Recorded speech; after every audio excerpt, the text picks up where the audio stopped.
शिकायतें तो बहुत होती हैं हमें, पर एक शिकायत जो सबको है वो है ज़िंदगी से।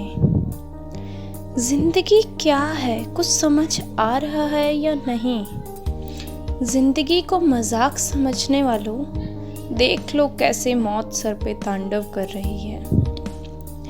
वेंटिलेटर पे लेटे लोग ज़िंदगी की भीख मांग रहे हैं और कुछ बेवकूफ़ उससे तंग आकर 4 मंजिले पे छलांग लगाने को खड़े हैं।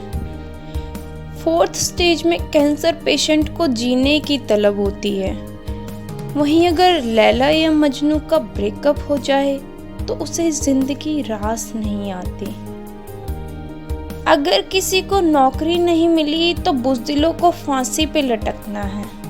कोई परीक्षा में अनुत्तीर्ण हुआ तो उसे छत से कूदना है। बहुत अजीब लगता है सुन के, जब एक प्रेमी जोड़े साथ में जीने मरने की कस्में खाते हैं और कस्में पूरी ना होने पे अपनी ज़िंदगी दांव पे लगा जाते हैं।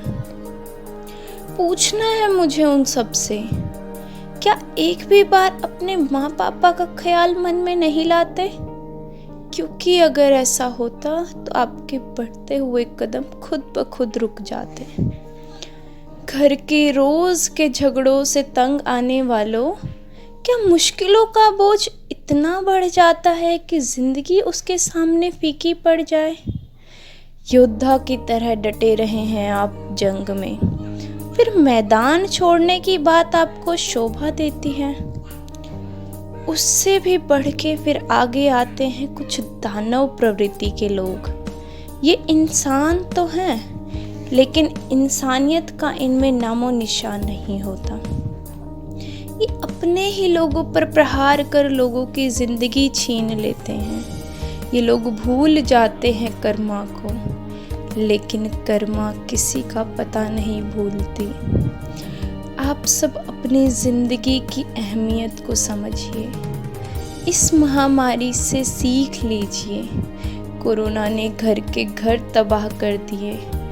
किसी घर में माता पिता हैं तो बच्चे नहीं, बच्चे हैं तो माता पिता नहीं। ऐसे परिवारों से ज़िंदगी का मूल्य जानिए। बुद्धिजीवी बनकर अपनी समस्याओं का समाधान कीजिए और एक योद्धा बनकर जिंदगी के जंग में डटे रहिए। जिंदगी बेहद खूबसूरत जंग है। हार जीत सुख दुख इसके महत्वपूर्ण अंग हैं। हर टूटे हुए इंसान को एहसास दिलाइए कि इस जंग में हम सब आपके संग हैं। यही जिंदगी जीने का सही ढंग है।